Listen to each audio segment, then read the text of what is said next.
Ena mana, ena leo, ena mātawaka. Tēnā koutou, ena mana whenua, Ngāti whātua ki a rake, Ngāti Pawa me Waikato tainui. Tēnā koutou katoa. No mai, piki mai, hara mai, ki tamaki painahira, ko te Gaimster tāku ingoa, ko o te tuma whakarai o Auckland Museum. Nō reira, tēnā koutou, tēnā tātou katoa. On behalf of Auckland Museum, Laskavo Prozimo, a very warm welcome, especially to our Ukrainian community this morning. And we've got some very important guests. We have members of the Consular Corps in Auckland with us this morning. I can see the Polish Consul, welcome to you. And also welcome to members of the Auckland Museum Trust Board. Welcome as we open the special exhibition, Ukraine, the Cost of Freedom. It's been a great honour and a privilege to support this important and urgent undertaking, and it strikes me as appropriate that we're opening this exhibition on Ukraine Independence Day. The exhibition showcases a selection of contemporary photojournalism taken from the front line in Ukraine. Some of the photographers having lost their lives in the process of capturing these images. Together, these images show the devastating impact of the Russian invasion, that impact that it's having on the Ukrainian people who've been bravely protecting their communities for many months. As with so much international conflict, and as the UN Human Rights Monitoring Mission in Ukraine has publicly acknowledged, this is categorically a war on civilians, and thereby a violation of international humanitarian and human rights law. In presenting these images, we are enabling our visitors to form their own conclusions about these events that are happening in real time. Versions of this exhibition have been shown internationally around the globe, in Berlin and in Dublin and Singapore, and have generated widespread public interest.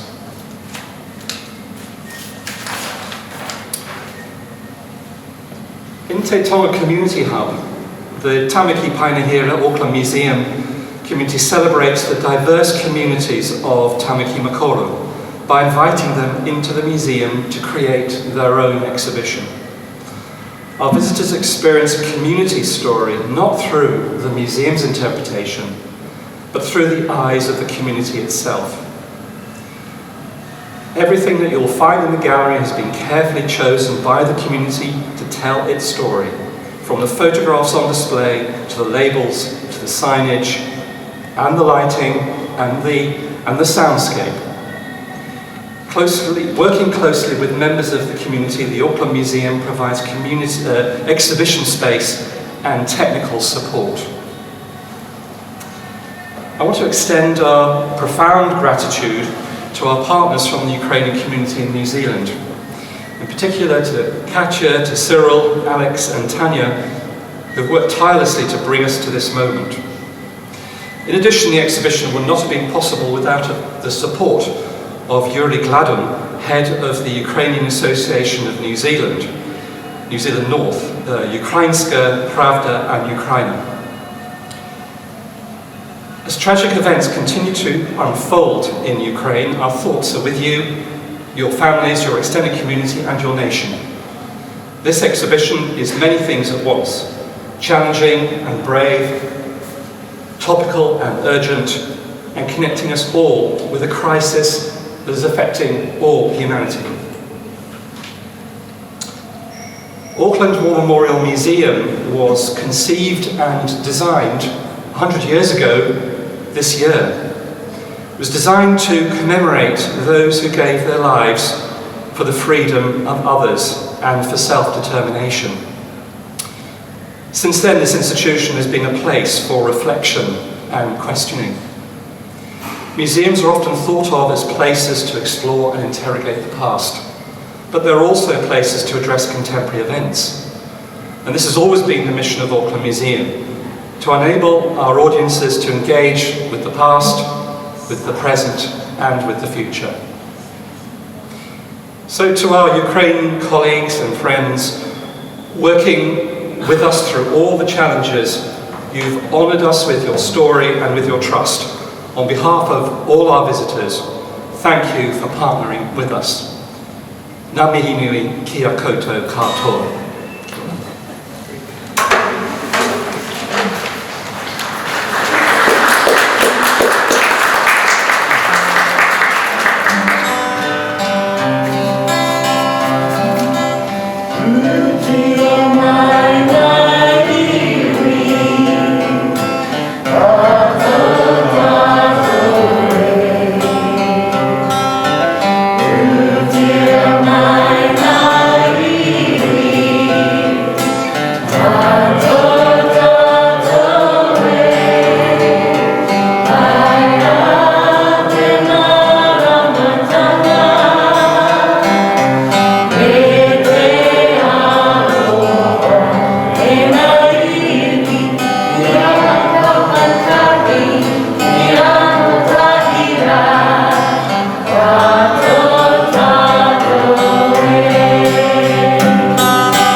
I'm now going to ask the community speakers to come to the microphone. Thank you.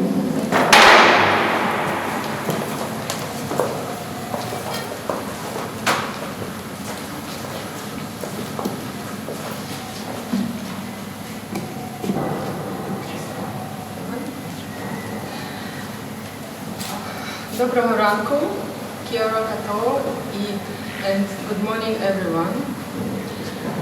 Today on Ukraine's Independence Day, we are opening this gallery and I would like to thank to all the people who made it happen. First of all, I would like to thank Evgeny Ihelson and Irina Pochapska for introducing me this project and all the help and support provided. I would like to thank my Ukrainian team, my husband who always supports my undertakings, Alex and Tanya for all the time and knowledge contributed to this project, without whom all this won't be possible.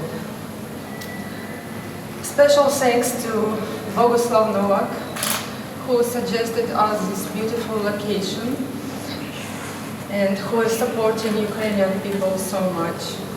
And of course, a huge thanks to David Gaimster, who gave us a chance and a space to tell our story. Thank you all, museum team, for all your hard work and for bringing our ideas to life. And of course, endless gratitude to our photographers and media partners, Ukrainska Pravda, Ukrainer and others, whose materials representing Ukraine on this exhibition. We would gladly present you today Ukraine in all its prosperity, art, culture or traditions. But instead, our main topic today is the war. People of Ukraine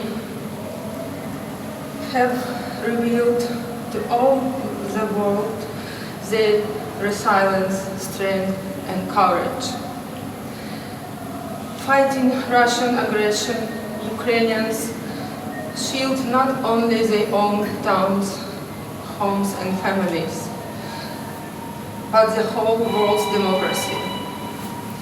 Ukrainian flag became a symbol of freedom. We have never been more proud to call ourselves Ukrainians than now. Slava Ukraini! Kia ora kato. We are standing in the doors. Doors separating peace and war. 10,000 miles from here, at the gates of Europe, people of Ukraine are fighting an invasion of good by evil. Before you enter this portal, we want to encourage you not to fall into deceptive comfort of perception that what you see is some distant crisis or localized conflict. Ask yourselves, from the height of history, would you now call the events of September 1939 a Poland conflict or crisis? Dreadfully, history is repeating itself. But the walls of this very building stand here for everyone, not just to hold memories, but to equip us with precious knowledge of what consequences isolationism, appeasement, and inaction might lead this war to. Neutrality doesn't serve righteousness. To be neutral between right and wrong is to serve wrong, Theodore Roosevelt. The war unleashed against Ukraine, this state of 1,000 years history of building, fighting, and reborning, today is a bursting security threat to the whole of Europe, as it is a threat of starvation, shortages of vital supplies, nuclear disaster for many on this planet, including Kiwis. It is a critical test for democratic unity of the whole free world. For if Ukraine didn't resist fiercely, but yielded, as so many mistakenly predicted, the Russian yoke would spread, and predators alike elsewhere on this planet would be encouraged by impunity. We all detest war, but we do not want peace unconditionally. These were words of then Prime Minister of New Zealand, Bill Macy. Some argue that New Zealand is too far and too small to do much about that. In truth, it is also small, everyday deeds of ordinary folk that can help keep darkness at bay. Simple acts of kindness and love, like the ones which enabled this exhibition to happen. There is no help which is insignificant for Ukrainians these days.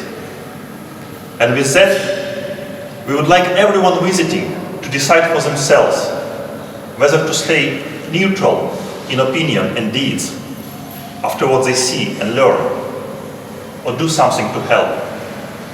Because we make a living by what we get, but we make a life by what we give, Winston Churchill. Stand with Ukraine, make a life. Thank you and welcome.